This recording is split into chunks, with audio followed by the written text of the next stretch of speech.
Welcome back to the Deep Dive, where we take complex topics, stack up the research, and hand you the synthesized knowledge that matters. If you or maybe someone you know has ever felt that gnawing guilt, the feeling that taking even a 20-minute break means you're somehow setting yourself up to fail a future exam, then yeah, this deep dive is definitely for you. Today, we are wrestling with something really profound and, frankly, quite dangerous. It's a paradox right at the core of modern education. We're talking about the paradox of academic overemphasis and the steep, often unseen cost it demands from students' physical health. And look, we're aiming to move far beyond just saying, oh, students are busy, that's obvious. We're diving deep into an educational culture that seems to view the human body, the actual engine that runs the mind, as basically secondary, almost an afterthought to the brain itself. And that's such a critical distinction to make right up front. Our mission today really is to arm you with the evidence. Evidence to challenge that simplistic and often damaging idea to just study harder. We absolutely need to understand the powerful system-wide pressures that drive this imbalance and the subtle behavioral signs that signal a crisis is brewing. And most importantly, we need to lay out the evidence-based, holistic strategies. Strategies that are required for students to achieve true, sustainable success, the kind that actually lasts well beyond graduation day. Okay, so let's define the problem immediately then. Based on the research we've gathered, the core issue is this. There's this intense and honestly escalating pressure for academic excellence, and it leads students to perceive things like sports, physical exercise, even just essential rest as mere distractions, or even worse, as unproductive time wasters. The irony there is just staggering, isn't it? It really is. Students are pushing themselves for incredible intellectual growth. They're demanding more from their brains, more capacity, more creativity, deeper concentration. Yet, at the exact same time, they're often neglecting the fundamental physical foundation. We're talking about health, rest, nutrition, endurance, the very things that sustain all that complex cognitive function. It's like, if you neglect the hardware, the software inevitably crashes. That's a great analogy. And this imbalance, it doesn't just slow down learning. It ultimately harms mental clarity, it destroys the processes needed for long-term memory consolidation, and it absolutely tanks motivation over time. Okay, that really sets the stage. A student population operating under, well, systemic duress seems like the right term. So we understand the problem now, but to actually solve it, we have to pinpoint the precise forces driving it. This imbalance between health and academics, it's not just an accident, is it? No, not at all. It's the result of a powerful convergence, a mix of institutional, cultural, and psychological pressures all pushing in the same direction. Right. And this is where, as you said, it gets really interesting as we look into the why. Why does this happen? Well, the research we looked at breaks the causes down into four distinct layers, though they're definitely interconnected. Starting at the macro level, the big picture, we see these deeply entrenched academic and institutional pressures. They're sort of baked right into the structure of modern schooling. Yeah, the sources really shine a light on those structural issues. We're talking about rigid, fixed school schedules, right? The kind that almost universally prioritize core academics over pretty much everything else. Just think about the physical education requirement in many places. It's often the first class to get sacrificed, isn't it? Shortened or maybe replaced entirely when administrators feel that pressure to cram in more hours for math or science or test prep. Exactly. And that pressure on the administrators, it often stems directly from external benchmarks. Things like standardized testing results, university admission rates. Things that are easily measured. Precisely. Things that look good on a report. When a school's funding, or even just its perceived quality, hinges on those scores, physical wellness, which is, let's face it, difficult to quantify on an annual basis, it just becomes expendable. And this feeds directly into what the sources are calling the relentless time crunch. It's not just one thing. It's a continuous assessment system demanding constant readiness. Add to that heavy homework loads, often mandatory private tuition classes filling up evenings and weekends, and then the constant looming shadow of highly competitive entrance exams. Leisure time just evaporates. Wow, that paints a really vivid picture of just time scarcity, almost desperation. How does that kind of structural pressure start to affect a student's sense of self-worth? Oh, profoundly. The whole system cultivates this educational culture that equates success solely with academic performance and grades. It sends a message. If you're not studying, you're not succeeding. This marginalization of physical activity is so severe because it's institutionalized, it's built in. The student gets this clear, maybe unspoken, but very powerful message. Your physical self, it's basically irrelevant to your future success. Okay, so moving beyond the school walls themselves, we immediately run into this heavy, pervasive weight of parental and societal expectations. This feels like the pressure cooker environment created by, well, everyone else. Yeah, the sources are very clear on this. Parents' excessive focus on marks and rankings is a primary driver, almost inescapable for many students. Now, this isn't necessarily malicious, right? It's often driven by genuine, deep economic anxiety. Parents feel this perceived need for their child to secure a competitive edge in, a tough global economy. Understandable from their perspective. Absolutely. Yeah. But the impact is that children often end up existing in this world of fierce social comparison. Academic achievements become the single primary way a student's worth is measured among their peers, their extended family, sometimes the whole community. I think we need to pause on the perception of physical activity here for a second, because the sources were quite specific about how it's viewed. They really were. There's this deep-seated and, frankly, damaging notion that physical activities, sports, hobbies, even just unstructured free play, actively distract from serious career goals. Mm. And this mindset gets perpetuated by what seems to be a pervasive lack of parental encouragement for sports participation. Think about it. Yeah. If the parent doesn't view that soccer practice or the weekend hike as an essential investment in the child's future well-being and their cognitive capacity, then the student internalizes that activity. It becomes this secondary chore, something that can be dropped and probably should be dropped when the study load gets intense. Right. It's seen as optional, a luxury, not essential. Hmm. And as if those pressures weren't enough, we also have to factor in the modern reality. Technological and lifestyle shifts. This is where, hours spent staring at screens come into the picture. Precisely. We've just seen this explosion in dependence on digital learning tools, Mhm. online study platforms, Hmm. you name it. And while many of these are excellent resources, let's be clear, they inherently demand prolonged periods of sedentary time, often continuous sedentary time. So this shift has created what the researchers call a replacement effect. Basically, screen-based learning has fundamentally displaced things like unstructured outdoor exploration or just simple natural movement, kids moving less. And it strikes me it's not just the presence of the technology itself, but maybe the absence of structure around that technology. Is that fair? That's exactly right. A critical failure identified in the research is the absence of structured routines that intentionally build imbalance. Think about it. If you're learning digitally for, say, 5 hours straight, and there's no deliberate, pre-scheduled, and respected 30-minute block built in for recovery and movement, well, that movement time just vanishes. It gets crushed under the weight of assignments and deadlines. So, yeah, the lack of structure ensures that imbalance thrives. It becomes the default. Okay, so that covers the external forces. Finally, we need to look inward. We have to address the internal and maybe the most insidious layer, the psychological drivers.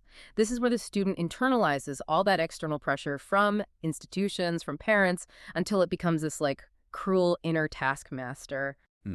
That's a good way to put it. The research highlights this intense internal pressure that often manifests as an overwhelming feeling of guilt, actual guilt associated with taking breaks or engaging in anything considered leisure. The student is constantly self-policing. They start believing that productivity is measured purely by desk time. Hours logged equals effort. And this feeds a really destructive fear cycle. The fear of academic failure, which is often tied to the fear of disappointing parents, teachers, even themselves, leads directly to overstudying, which leads to exhaustion. And ironically, this exhaustion leads to less effective learning because the brain is just physiologically fatigued. So it's a completely counterproductive cycle. And what role do individual personality traits play in all this? Does that come up? Oh, a huge role, yes. The sources talk about the common traits often found in high achievers. Things like high levels of anxiety, perfectionism, and these intense self-imposed expectations to maintain top performance metrics. For these students, it isn't just about responding to external pressure anymore. They are generating massive amounts of internal pressure themselves. And this results in this constant state of hypervigilance, of stress. The body is never really allowed to enter that crucial rest and digest phase, which of course further deteriorates their health and their cognitive endurance over the long haul. Wow. That depth of analysis really helps us understand why the student is stuck at that desk, feeling that pressure. So now let's shift gears a bit. Let's transition from the causes to the visible effects. How does this chronic academic stress, this deep imbalance, actually manifest itself? The studies give us a pretty detailed list of symptoms and behavioral indicators. These should really serve as red flags, shouldn't they? For the student themselves, but also for their parents, teachers, friends, their whole support system. Absolutely. And physiologically, the body is always honest, even when the mind tries to ignore it. The research identifies these classic physical distress signals, signals that are often just dismissed as, oh, I'm just tired. Students commonly report persistent, just bone-deep fatigue, the kind that isn't really solved by a single night's sleep. Also, noticeable body stiffness, you often hear about it on the neck, shoulders, lower back, mostly from prolonged poor posture sitting at a desk. Mm. And frequent, sometimes debilitating tension headaches, often caused by that sustained stress combined with long hours of screen time. Right. And then the attempt to sort of compensate for this physical breakdown hmm that leads to major routine disruptions, doesn't it? It seems like it creates its own vicious circle. It absolutely does. The most visible disruption, irregular, insufficient sleep patterns, often fueled by late-night study sessions or even those infamous all-nighters. The rite of passage that shouldn't be. Exactly. And the predictable result of that is an overdependence on high levels of caffeine, energy drinks, maybe other stimulants, just to maintain this fragile artificial focus during the day. This kind of chemical reliance prevents the body from ever achieving true rest or equilibrium. It's just constantly running on borrowed energy. Okay, so if we look deeper now at the cognitive and emotional landscape, the indicators there seem like a complete contradiction of what the student is actually trying to achieve by studying so hard. It's a total contradiction. We see a significant decline in attention span, the very tool they need for effective studying, basically, because the brain struggles to process new information when it's overloaded and exhausted. This leads directly to profound mental fatigue and irritability, which can really strain relationships, and often a profound, pervasive lack of enthusiasm, even for subjects they might have once really loved. It all culminates eventually in emotional burnout. You simply cannot maintain sustained focus and intellectual curiosity when your energy tank is constantly running on empty. It's biologically impossible. And finally, completing this picture of breakdown are the more observable health and social indicators, the things others might notice. Yeah, here we see visible impacts on physical presentation and also on social integration. You might see either significant weight gain or sometimes, conversely, undernourishment, often due to poor, rushed diet choices, grabbing whatever's quick, coupled with that systemic lack of exercise. And crucially, there's often reduced or even completely eliminated participation in extracurriculars or social activities. Students isolate themselves to study, which strips away these really key developmental opportunities for learning social fluency, teamwork, emotional regulation, things you learn by interacting with others. Okay, this is sobering stuff. But it's crucial to underline that this isn't just about, common sense telling us that rest is good. This is backed by significant global research. This whole section really proves that balance isn't some kind of luxury item you get to enjoy after you achieve high grades. It's actually a prerequisite for achieving those grades sustainably. So let's dive into the connecting the dots piece now, the research and the theoretical frameworks that really underpin this entire conversation. Yes, this is where we bring in the hard evidence. And what's really fascinating here is that the global health community, the cognitive science community, they're sending a unified and pretty urgent message to the education sector. Okay, starting with the big picture, the global view. hmm The World Health Organization data is pretty stark, isn't it? It emphasizes that physical inactivity among adolescents is a critical risk factor, a self-inflicted one, really. hmm A risk factor for developing serious lifestyle-related diseases later in life. We're talking cardiovascular disease, type 2 diabetes, certain mental health disorders. The research suggests that by promoting this chronic inactivity during peak developmental years, we're essentially conditioning future public health crises down the road. And if the main motivation we're hearing from students and parents is academic performance, then we absolutely must point them to the cognitive evidence. The findings from places like Harvard Medical School are just unambiguous on this. They detail the cognitive link very clearly. Moderate physical exercise, especially aerobic activity, demonstrably improves blood flow and oxygen delivery to the brain. Now, this doesn't just make you feel more awake. It directly enhances memory consolidation and executive cognitive functions, things like planning, focus, problem solving. Okay, I think we need to maybe elaborate on the how here just a bit. Give the listener that real deep dive nugget of knowledge. Why does exercise help the brain work better? Absolutely. Happy to. Yeah. The researchers emphasize the release of specific neurochemicals during and after exercise. One of the most important is called brain-derived neurotrophic factor, or BDNF. EDNF. Okay. You can think of BDNF as acting like a potent fertilizer for the brain. It strengthens existing neural pathways, helps create new ones, and even protects brain cells from stress-related damage. This is absolutely essential for long-term memory formation and for retaining complex academic material. So if a student genuinely wants better recall for their exams, the science argues they are biologically obligated to move their bodies. Exercise isn't stealing study time. At a biochemical level, it is making the study time they do have exponentially more effective. That's incredibly powerful. Investing in brain power, not losing study time. Precisely. And this hard biological evidence ties perfectly back to some foundational psychological theories, doesn't it? Which gives us a framework for viewing the student more holistically. Let's look at Maslow's hierarchy of needs, for instance. Maslow's hierarchy provides the perfect lens for understanding why a student who is constantly pushing themselves to the brink, neglecting basic needs, will eventually falter, if not fail. The theory asserts that physiological well-being, things like health, adequate rest, proper nutrition, these form the absolute base of the pyramid, the foundation. So if a student is chronically sleep-deprived, constantly stressed out, maybe fueled by instant coffee and junk food, those most basic biological needs are simply unmet. Meaning they are actually biologically incapable of performing at their highest level. Exactly. If their physiological base is shaky, the student is effectively blocked from reliably accessing the higher level functions on the pyramid. We're talking about self-actualization, critical analysis, creative problem solving, synthesis of information, all the things that high grades and true academic mastery actually require. The mind simply cannot reach its intellectual apex if the body is stuck in crisis mode. That makes complete sense. And finally, some prominent educational theorists also weigh in on this connection. We have Howard Gardner's multiple intelligences theory mentioned in the sources. Right. Gardner's model directly challenges the old-fashioned idea that learning is a purely sedentary, sit-at-your-desk activity. By explicitly including bodily kinesthetic intelligence as one of the core intelligences, he confirms that physical engagement and movement actually enhance learning and problem-solving skills across the board, not just in PE class. The body and mind aren't separate machines working in isolation. They are an integrated learning system. Using physical activity can actually help reinforce abstract concepts or make them more memorable.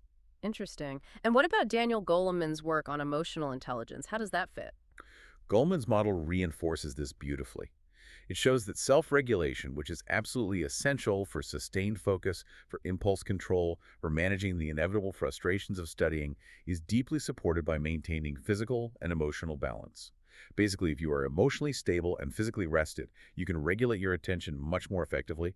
You can maintain the emotional stability required for rigorous academic work far more easily than someone who is constantly running on stress hormones like cortisol. Okay, the analysis so far, it really reveals a huge systemic error, doesn't it? The ultimate irony, as noted across all the research we looked at, is that this relentless pursuit of academic success through exhaustion leads directly to failure in key areas. Students are investing massive amounts of time and energy into a process that is actively, maybe unintentionally, but actively sabotaging their own goals. Let's start with that realized paradox, Yeah. the actual academic impact. Students often assume, quite logically on the surface, that more hours spent studying must equal better grades. But the studies confirm the reverse is often true, especially for chronically exhausted students. Excessive studying without adequate physical rejuvenation leads directly to diminishing cognitive returns.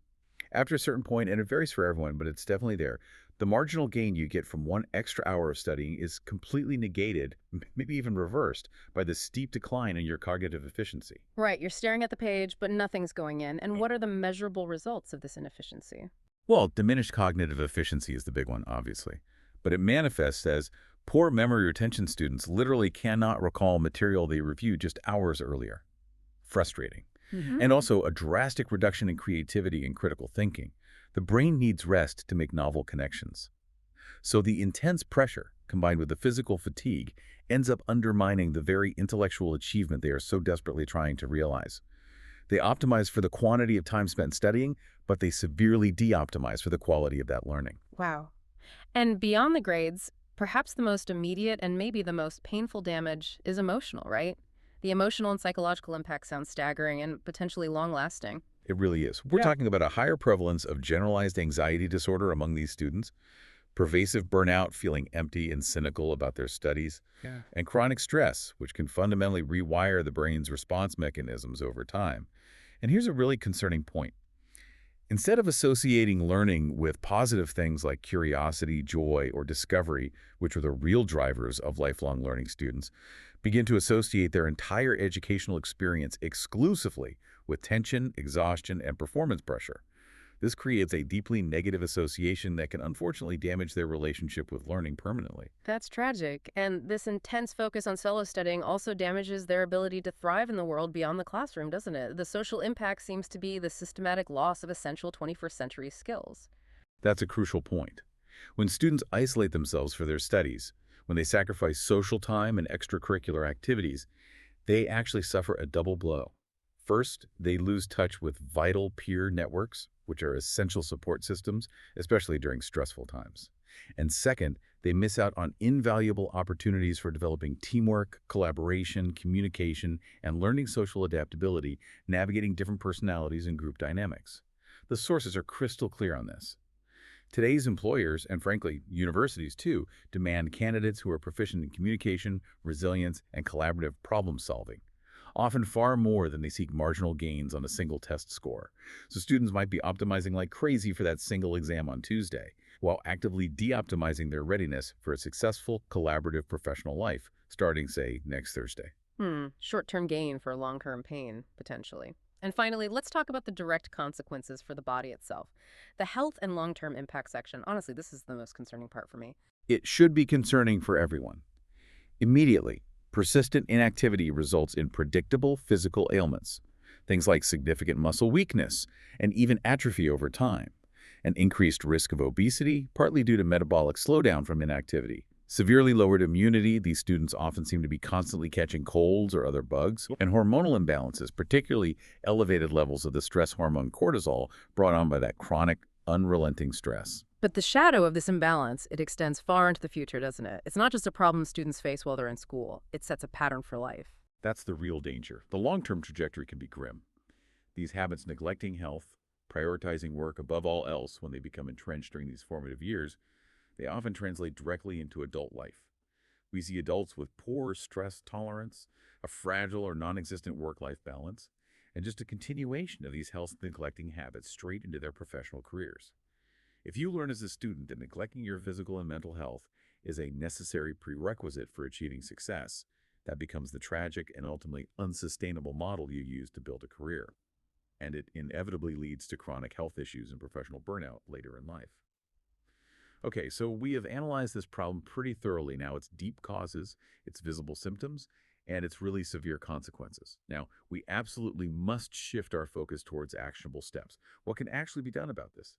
If we connect all this back to the bigger picture, the source material we reviewed identifies multiple levers for change, but requires a collaborative effort from students themselves, from schools, and from parents and families. Right.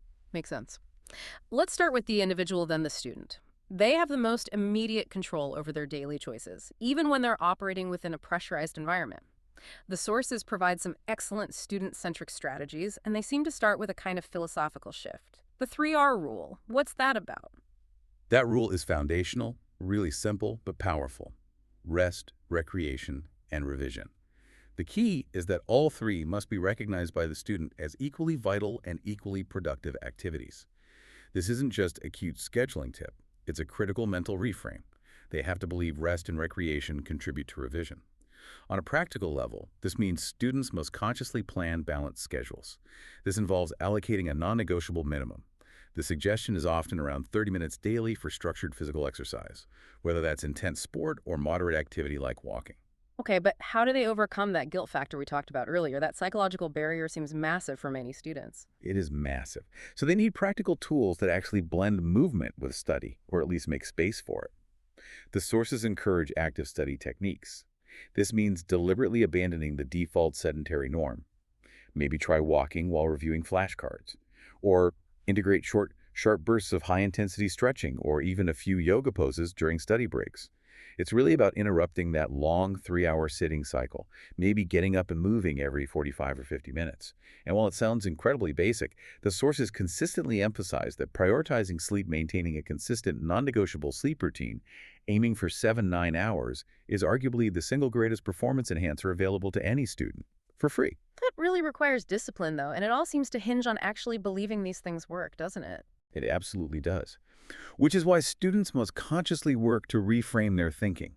They need to actively use the evidence we discussed earlier. Remember the BDNF link. The cognitive benefits to consciously recognize and affirm, maybe even daily, that exercise is a performance enhancer, not a penalty or a time waster. They have to actively stop thinking, oh no, I am losing precious study time, and intentionally start thinking, okay, I am investing 30 minutes now in the brain power I absolutely need for my next hour of focused study. Shifting the internal narrative. Okay, moving up the chain now. Institution schools, they have immense power to create the environment where balance is possible or impossible. What are the key school-based strategies that the research suggests we need to implement to start reversing this unhealthy trend? Schools need to fundamentally integrate physical education much more seriously and treat it with genuine dignity. Sports periods, PE classes, they need to be compulsory, yes, but also valued equally with academic subjects. What does that mean? Well, it means they should be taught by qualified, enthusiastic staff. They should be graded meaningfully, reflecting effort and skill development. And critically, they should not be treated as just a free period substitute whenever there's pressure to cram more academics. That requires real buy-in from the school administration, doesn't it? Especially when it bumps up against high-stakes academic calendars. Exactly. Which leads to the need for practical scheduling adjustments.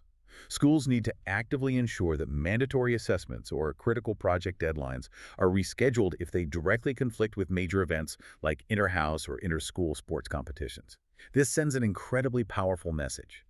The institution respects physical activities as meaningful, non-expendable commitments by students, not just optional add-ons that can be dropped at will. Support systems are also clearly essential for raising awareness and providing tools. Yes, absolutely. Schools should conduct workshops on health and fitness counseling, but these need to be focused specifically on the evidence-based link between physical health and long-term academic growth. These workshops should feature the scientific data, the BDNF, the memory consolidation, not just generic, moralizing advice like eat your vegetables. The goal is to convince skeptical students, and perhaps even more skeptical parents, of the tangible cognitive benefits. Data speaks louder than platitudes sometimes. And finally, institutional recognition. That can be a potent force for shifting the culture, right? Hugely potent. Schools should actively reward balanced achievement. This means creating formal recognition mechanisms, awards, acknowledgments, maybe even transcript notations that celebrate students who demonstrate excellence both in academics and in sports, arts, or other significant extracurricular activities. This actively shifts the cultural measure of success away from just a single metric, grades, toward a more holistic definition of development, which, ironically, is ultimately what most universities and employers are actually looking for anyway. Okay, makes sense. Now, the home environment, that's the third critical player here, and often the source of that initial pressure we discussed. What parental and home strategies do the sources recommend? They seem focused on shifting those deep-seated expectations. That's right. Parents need to consciously try to promote holistic success. This means actively moving away from a single-minded, sometimes obsessive, focus on marks and rankings. It means deliberately appreciating and celebrating efforts and achievements in sports, in the arts, in personal development, and yes, in academics too, but equally.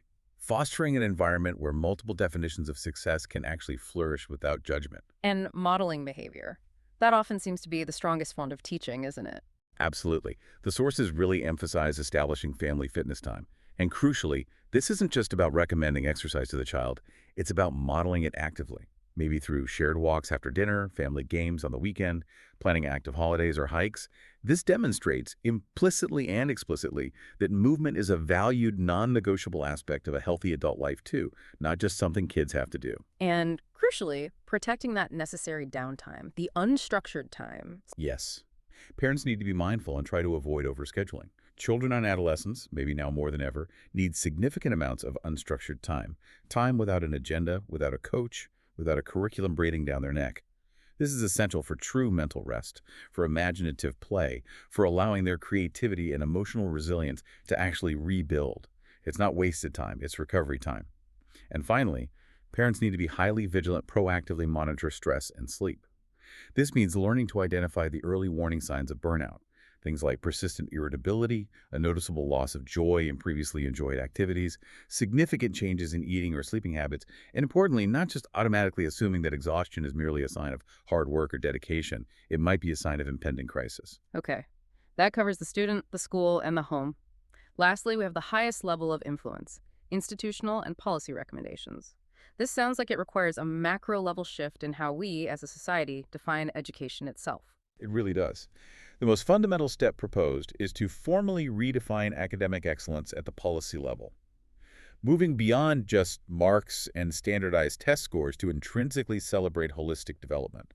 This is challenging because it requires changing the very metrics by which schools themselves are often assessed and funded. A big ask. Policy should also probably mandate some foundational knowledge on wellness itself. Yes, the recommendation is to implement a universal wellness curriculum. This would include mandatory, maybe even graded modules covering essential life skills, nutrition basics, sleep hygiene, stress management techniques, mental wellness strategies. The idea is to embed health education as foundational, non-optional knowledge for everyone, just as essential as algebra or history for navigating modern life successfully. And finally, integrating some accountability for students' physical status. That's the final piece. Integrating periodic health assessments into the school system. Things like regular fitness checks, confidential health counseling sessions, maybe tracking basic physical well-being metrics. These need to become a regular, integrated part of the school year, not just an afterthought. The logic is simple. Just as a student receives objective feedback on their academic test scores, they should also receive objective feedback and supportive counseling regarding their physical well-being. This provides an undeniable point of reference for their overall readiness to learn and thrive. Okay, we have covered a lot of ground. Extensive theory, complex drivers, system-level strategies. But the whole goal of the deep dive is always application. So what does all this mean for you, the listener? Maybe you're a student feeling this pressure. Maybe you're a parent. Maybe an educator. How do you start making changes? We want to equip you with some practical tools derived directly from the sources we reviewed. Tools you can use to immediately apply this knowledge and start building a more sustainable, healthier routine. Right. And the very first step, perhaps the hardest, is brutal honesty with yourself. You simply cannot fix what you don't measure or acknowledge. The studies offer a really simple but effective reflection checklist. It uses a basic 1 to 5 rating system to help you assess your current balance. Be critical here. Don't just give yourself a pass. Okay, think about these 5 key metrics right now, wherever you are, and maybe rate yourself honestly on a scale of 1, rarely never, to 5, consistently always. 1. I consistently allocate adequate time daily, let's say 30 minutes or more, to some form of physical exercise. Rate yourself 1 to 5. 2. I take regular meaningful breaks, not just switching browser tabs during long study or work hours. 1 to 5. 3. I consistently sleep for 7 to 8 hours each night, even during busy periods or exam season. 1 to 5. 4. I generally eat balanced meals and avoid skipping meals or heavily relying on processed foods, especially when under pressure. 1 to 5. And the fifth one, this is maybe the most powerful metric. I truly believe that being physically healthy improves my academic or work performance. 1 to 5. If you rate a low on that final belief metric, that's a huge indicator that the internal resistance, that guilt we talk so much about, is probably still running the show for you. Exactly. So once you've used that checklist to identify your personal weak points, the next step is you need a purposeful plan, not just vague intentions. The balanced routine planner idea provides a template you can create your own to structure your day with real intent. The key is emphasizing blocks of time dedicated explicitly to physical and emotional needs, not just scheduling study blocks and hoping the rest fits in. Yeah, let's walk through the sample structure provided in the sources, but focus on the purpose behind each activity block. That seems key. For instance, the sample routine doesn't just start with yoga, penciled in vaguely.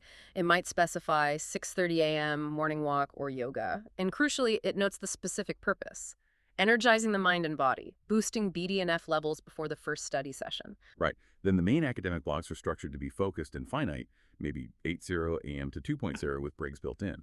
But the absolute key is a protected recovery time later in the day. The template clearly blocks out, say, 4 p.m. for a day for sports-dedicated physical activity. And again, notes the specific purpose: physical exertion and emotional release. Stress relief through movement, making the brain genuinely ready to focus again. Only after this deliberate release is there maybe another dedicated but hopefully more effective study or homework time block. And then critically, a non-negotiable block around 9:30 p.m. labeled relaxation and sleep preparation, with the purpose of restoration and memory consolidation. It's a really purposeful allocation of time, viewing activity and rest as essential fuel for learning, not as time wasted from learning. That structure really requires accountability to stick, though.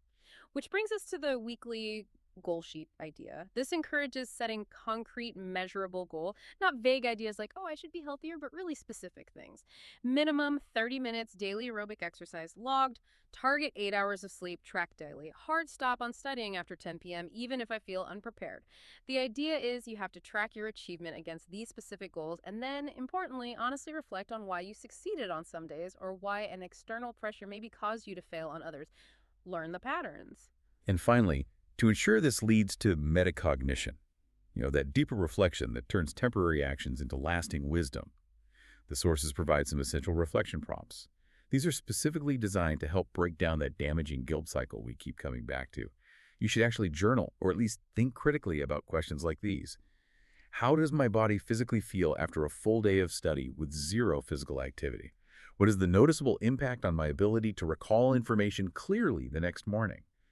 And then contrast that directly with what specific changes in my mood, my focus level, my patience do I notice immediately after I engage in physical exercise?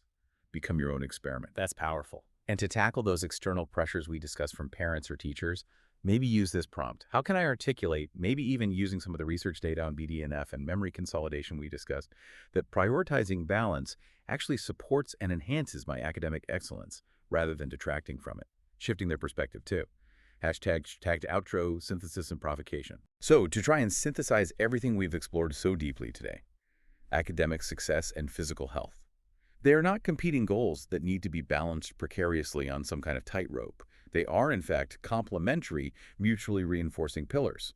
Sustainable, high-level achievement, whether academic or professional, is functionally impossible in the long run if the body is constantly running on fumes and the mind is riddled with performance anxiety and chronic exhaustion. That leads perfectly into the final synthesis from our source material. It delivers a really powerful concluding insight, one that we genuinely hope resonates deeply with you listening. True academic success isn't measured solely by a temporary mark on a piece of paper. It's measured by the strength, the discipline, and the overall wellness that support lifelong learning and sustained professional endurance. A mind stretched by knowledge functions best and most sustainably within a healthy, well-rested body. And that brings us to the final, provocative thought we want to leave you with today.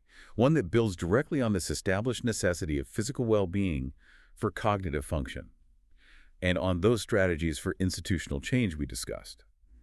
Given this undeniable link between health and learning that's documented across all our sources, how might educational institutions move beyond just simple encouragement or optional wellness programs? How might they actually redesign their core grading and assessment systems to intrinsically reward students who demonstrably prioritize their physical and mental health alongside their intellectual output? Could doing so better prepare them not just for the next exam cycle, but for a truly sustainable, productive, and healthy career that can actually last for 40 years or more? That is definitely something to truly mull over as you think about structuring your own week or perhaps influencing the structures around you. We strongly encourage you to try using the growth toolkit we discussed, the checklist, the planner, the goals, the prompts starting today. Thanks so much for joining us for the deep dive. We'll catch you next time.